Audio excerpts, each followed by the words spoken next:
Welcome to OOTO-TV, the out-of-the-office investigation from our past into the future of personal health and psychophysiological actualization.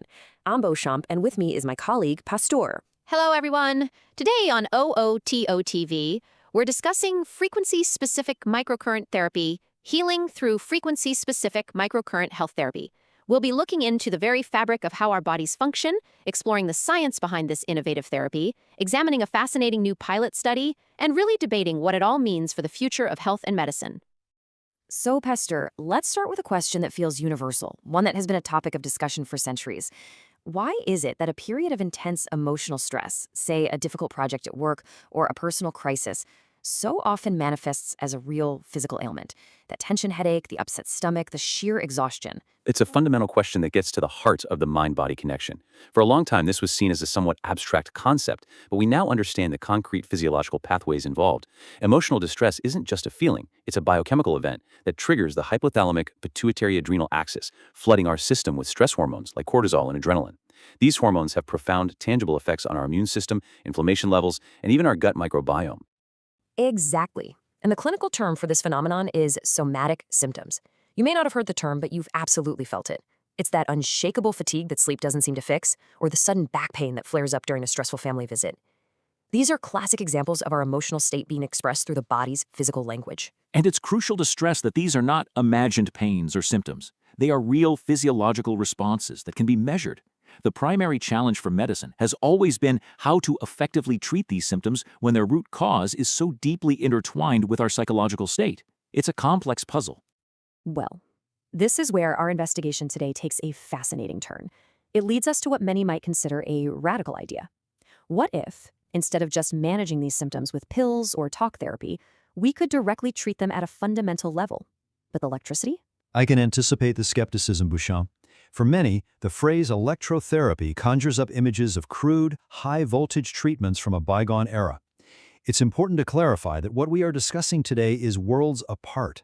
We're talking about something far more subtle, more precise, and more in tune with the body's own natural processes. This is the core principle behind frequency-specific microcurrent, or FSM. So let's really get into what FSM is. It's a completely non-invasive therapy. It uses incredibly low-level electrical currents measured in microamperes. That's millionths of an amp. To put that in perspective, this is a current so low it's in the same range as what our own cells produce. The real innovation here lies in the frequency-specific part, which is based on the concept of biological resonance. Let's focus on that term, biological resonance, because it is the cornerstone of this entire theory. The idea posits that every single type of tissue in the body, whether it's muscle, ligament, or nerve, and even different pathological states like inflammation, have their own unique and ideal electromagnetic frequency. Is that an accurate summary of the foundational claim? That is a perfect summary, Pasteur. The easiest way to grasp the theory of FSM is to imagine the human body as a symphony orchestra. In a state of health, every instrument is perfectly tuned and playing in harmony. But when an injury, chronic inflammation, or even severe stress occurs, it's like a section of the orchestra, let's say the liver or a specific muscle group, goes out of tune. This creates dissonance, or what we experience as symptoms. FSM theory suggests it can act like a conductor with a perfect tuning fork, reintroducing the correct resonant frequency to that specific tissue, allowing it to return to harmony with the rest of the body. So this is the fundamental assertion being made here, and it's a profound one. FSM therapy suggests our bodies are electric, and each organ and muscle has a frequency that may be modulated for good, for health. This represents a significant paradigm shift. It moves us toward viewing health and disease not just through the lens of biochemistry and pharmaceuticals, but also through the principles of physics, energy, and resonance. It really does. It aligns with things we already accept in medicine, like using an EKG to read the electrical activity of the heart or an EEG for the brain. FSM is simply extending that principle, suggesting we can not only read these frequencies, but also influence them for therapeutic benefit. It's a very elegant and compelling theory, Beauchamp. However, a theory, no matter how elegant, must be supported by evidence. This leads us directly to the most critical question researchers in this field are trying to answer. How can FSM therapy affect our mental and physical health? Beauchamp, I'm very glad you asked. To get to the bottom of that exact question, a recent 2025 pilot study was designed to put this theory to a rigorous test. And frankly, the results are incredibly thought-provoking and very promising. The researchers set up what you could call a scientific showdown. They recruited 58 participants who were all screened and confirmed to have clinically significant stress levels. They then devised a clever study to compare the effects of FSM not just against a placebo, but also against another well-established intervention for stress. And that element is absolutely critical for good science. You must have active and placebo comparison groups. It's the only way to begin to tease out whether the observed effects are due to the specific intervention itself, the general therapeutic experience, or simply the placebo effect. Now, this is where the study design becomes particularly insightful. If we look at this table, we can see how robust it is for a pilot study. Group 1 received FSM for all 12 sessions. Group 3 received only relaxation therapy. But the really clever parts are groups 2 and 4. Group 4, which started with a placebo or sham FSM, is crucial for determining if the specific frequencies are the active ingredient. And Group 2 is fascinating as well, looking at whether FSM's initial benefits can be maintained with a different therapy. It's a really well thought out structure. You're listening to OOTO TV with research by author Paul Bulow.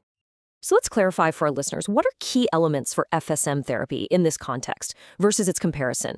On one hand, you have FSM, which is an active, targeted approach. It aims to deliver specific electrical frequencies to modulate cellular pathways, reduce inflammation, and promote tissue repair directly at the site of dysfunction. And on the other hand, you have Schultz's autogenic training. This is a highly respected, self-induced relaxation technique. It works systemically, teaching individuals to calm their entire nervous system by focusing on sensations of warmth and heaviness in the limbs.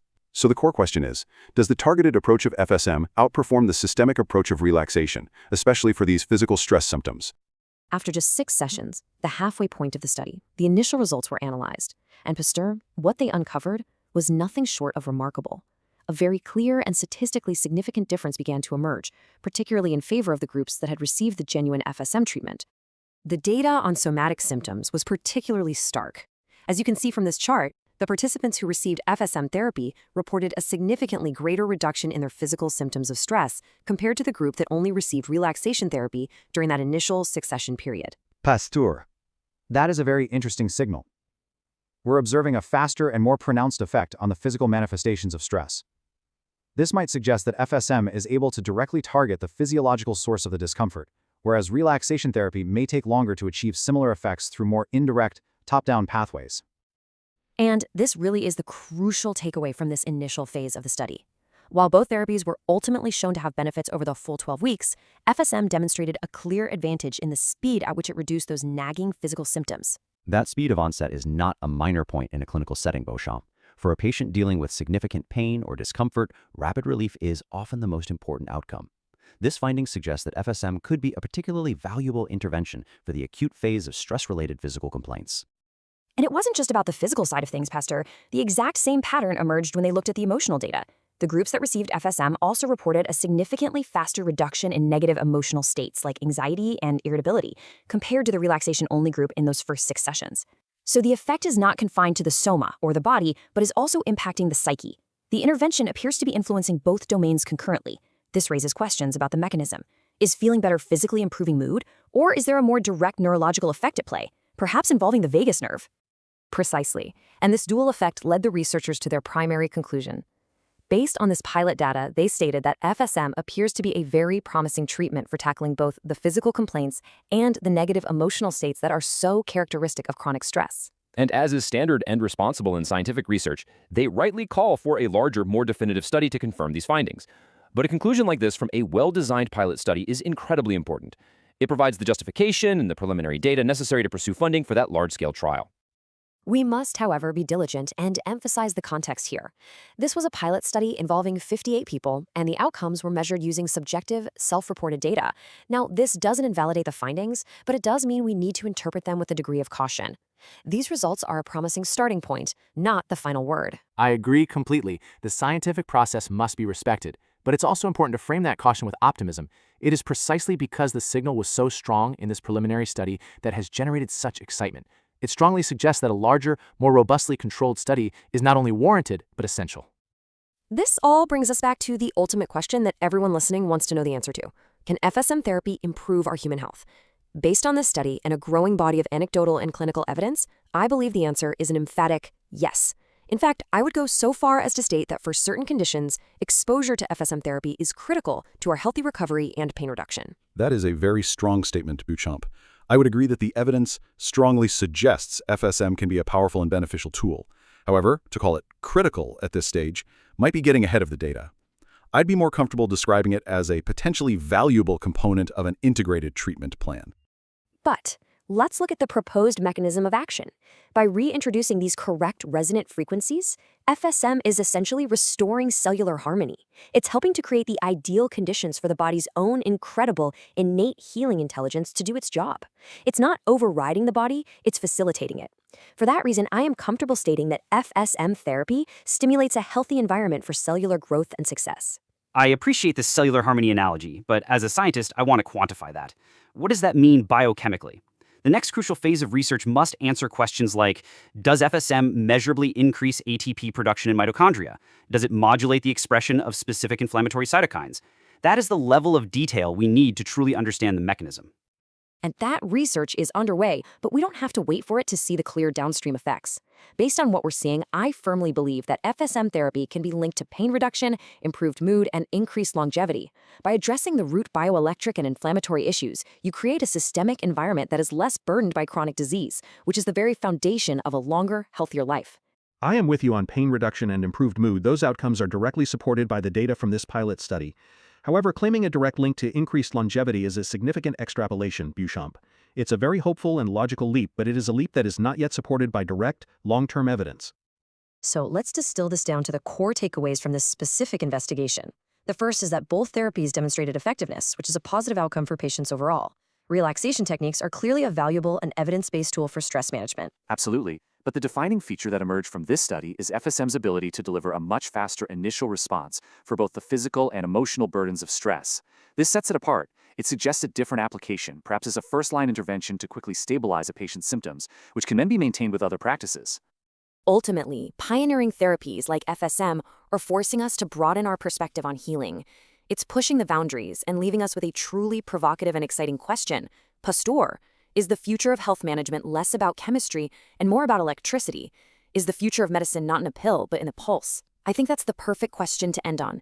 My personal view is that the future won't be an either-or scenario, but a both-and integration. It will be a future where we leverage the incredible specificity of pharmacology right alongside the systemic, foundational influence of energy and frequency medicine. The ultimate winner in that future is the patient, who benefits from a larger, more versatile toolbox. And FSM certainly looks to be a very promising new tool for that box.